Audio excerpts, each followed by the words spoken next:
మరోవైపు తెలుగు కుర్రాడు నితీష్ కుమార్ రెడ్డి పైన అందరి ఫోకస్ పడబోతోంది. బోర్డర్ గవాస్కర్ ట్రోఫీలో నితీష్ అద్భుతంగా రాణించాడు.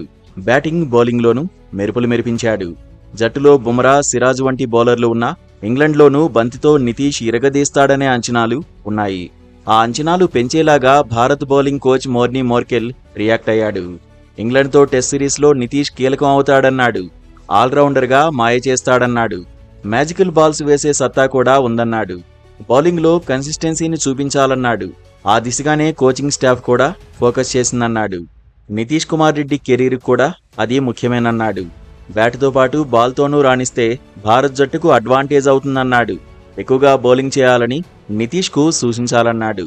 ఇంగ్లండ్లో బౌలింగ్ ఆప్షన్స్ ఎక్కువగా ఉండడం భారత్ టెస్టు జట్టుకు అవసరమన్నాడు. శార్దూల్ ఠాకూర్కు నితీష్తో పోటీ ఉండడం పైన స్పందించాడు. పరిస్థితులు, ఫిట్నెస్ను బట్టే తుది జట్టు ఎంపిక ఉంటుందన్నాడు. ఇంగ్లండ్తో సిరీస్ కోసం బుమ్రా సిద్ధమయ్యాడని చెప్పుకొచ్చాడు. భారత్ జట్టుకు ఈ సీనియర్ బౌలర్ చాలా కీలకమన్నాడు.